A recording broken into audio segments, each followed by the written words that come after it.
राम, मानव है मेरे राम। पंचवटी से राम चल दिए हैं अब दक्षिण की ओर, सागर तट की ओर। राम को कर्म का ज्ञान है, कर्म की दिशा का ज्ञान है, लेकिन साधन अज्ञान।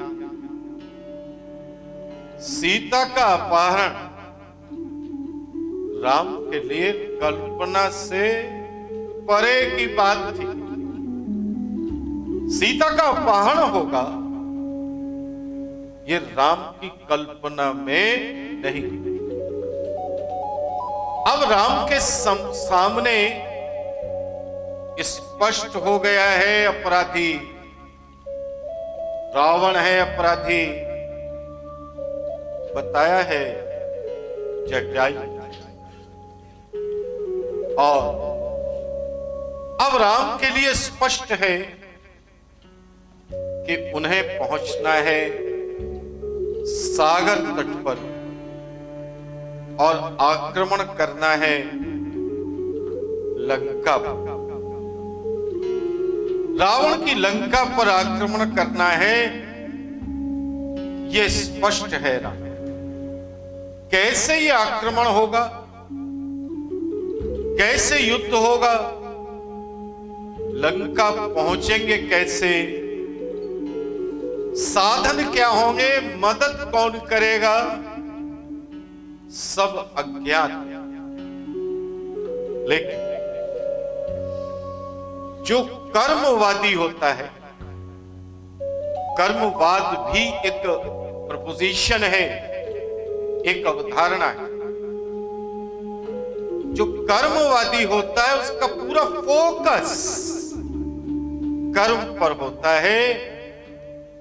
राम का जो थॉट है, पैराडाइम है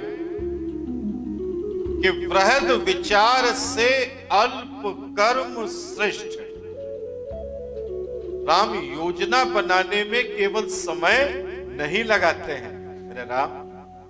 इसलिए पहला काम क्या है कि राम और लक्ष्मण पंचवटी से चल दिए हैं दक्षिण दिशा की ओर।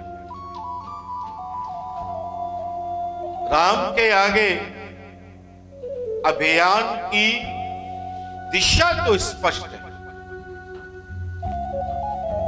राम को महाराष्ट्र से कर्नाटक होते हुए तमिलनाडु जाना। पंचवटी महाराष्ट्र और डेस्टिनेशन कहां है, तमिलनाडु। कर्नाटक होकर के निकलना है और जब पहुंच जाएंगे तमिलनाडु, तभी तो लंका पहुंचने का मार्ग और साधन प्राप्त हो। राम बढ़ रहे हैं अपने मार्ग पर। कि पहला कर्म यह है कि anyhow to reach to that of the coastal area of Tamil Nadu. सबसे पहले पहुंचना है तमिलनाडु। अभी इस क्षेत्र का नाम तमिलनाडु नहीं है राम के समय में। नाडु तो एक पॉलिटिकल यूनिट होती है और चोल काल में जाकर के इसका नामकरण हुआ है। अभी तो दक्षिणावर्त के सुदीर्घ बिंदु पर पहुंचना है। आगे बढ़ रहे हैं राम अपने मार्ग पर। हां, विचार में, विचार का जो स्तर होता है उसके कई लेवल होते हैं और एक सबसे महत्वपूर्ण लेवल होता है सुपर कॉन्शियस। उस सुपर कॉन्शियस के लेवल में राम योजना नहीं बना रहे। योजना तो कॉमन मैन बनाता रहता है, सपने देखता रहता है, सपनों में खोया रहता है। और मेरे राम जानते हो सपनों का हर्ष क्या होता है। मैं बड़े सपने देखने के पक्ष में नहीं हूं। मैं हमेशा कहता हूं कि बड़े कर्म करना है और उसके लिए कर्म की शुरुआत करनी है। सपनों से दुनिया नहीं चलती। ये बड़े सपने देखो, ये तो बाजार का स्टेटमेंट है, बेचने की चीज है, प्रयोग करने की नहीं। जैसे किताबें आती है ना कि करोड़पति कैसे बने, और ऐसी एक किताब में आखिर में लिखा था कि जितने भी रास्ते बताए गए हैं करोड़पति बनने के, अगर आप कोई भी काम ना कर पाओ तो ऐसी किताब लिख करके बेचने लगो। ये भी एक रास्ता है। तो सपनों का तो बाजार है मेरे राम इस दुनिया में, कर्म का बाजार नहीं। कर्म स्वयं की ऊर्जा पर केंद्रित होता है। राम की सुपर कॉन्शियस में स्ट्रेटेजी है, रणनीति है, और वो भी केवल काल्पनिक है। उनके पास न कोई युद्ध का साधन है और न युद्ध का कोई माध्यम है। मैं साधन की बात कई बार कर चुका हूं, अभी मैं इसलिए कर रहा हूं कि जो कॉमन मैन है वो साधनहीनता को आधार बनाकर अपने कर्म को रोक लेता है और अक्सर चर्चा करता है कि साधन नहीं है इसलिए ऐसा नहीं हो पाया। ये कॉमन मैन है, इसीलिए जहां से उसकी शुरुआत होती है अंत भी वही हो जाता है, वो ठहर करके रह जाता है। राम दक्षिण की ओर अपनी यात्रा जारी रखे हुए हैं और इसी बीच टकरा जाते हैं कबंध राक्षस से। कबंध का अर्थ ही है बिना सिर का बॉडी, उसी को कहते हैं कबंध। हाँ मेरे राम, कबंध। मैं बात कर रहा हूं मौर्य काल से पहले। मौर्य काल का मतलब होता है कि 4वीं शताब्दी ईसा पूर्व के पहले, 4th century BC।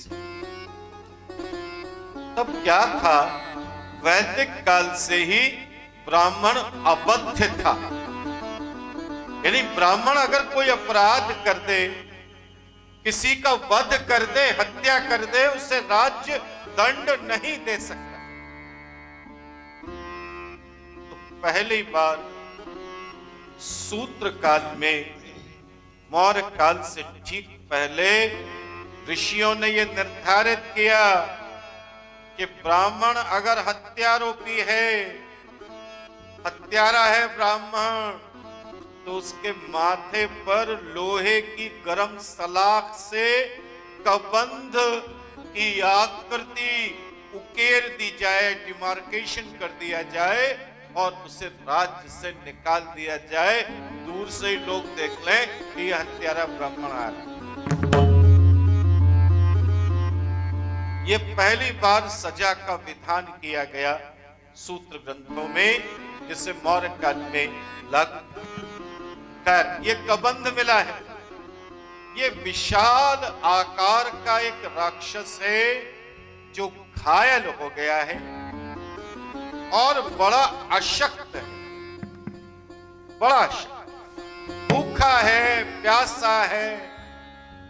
राम और लक्ष्मण कबंध की सेवा कर, और कबंध चाहता है कि उसे वध करके उसकी अंत्येष्टि कर दी जाए। मेरे राम, यहां पर कथाओं में भिन्नता है। ये भी उल्लेख है कथाओं में कि कबंध की जो बाहें हैं वो बड़ी विकराल हैं और वो राम और लक्ष्मण को पकड़ लेती हैं बाहें और खींच करके ले जाती हैं गुफा के अंदर जहां कबंध बैठा हुआ है। और कबंध राम लक्ष्मण को पकड़ के उनका भक्षण करने लगता है लेकिन एक बार फिर राम लक्ष्मण अपने बाहुबल से कबंध के जो ज्वाइंट्स हैं उन्हें काटने लगते हैं और कबंध को मृत कर देते हैं, लेकिन रिजल्ट वही है। तब भी कहता है कबंध कि मेरी अंत्येष्टि करके जाना।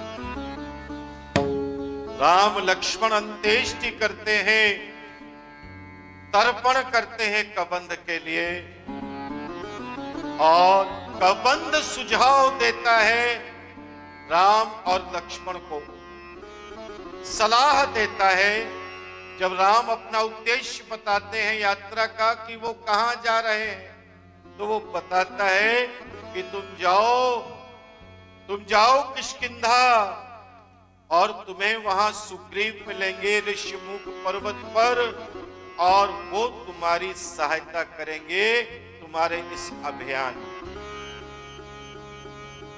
ये सुझाव देता है कबंध राम। अब राम आगे चल दिए हैं किष्किंधा की। मानव है मेरे राम। आवत पंथ कबंध निपाता, तहि सब गही साप के माता। आवत पंथ कबंध निपाता, तहि सब कही साप के माता। तहि सब कही साप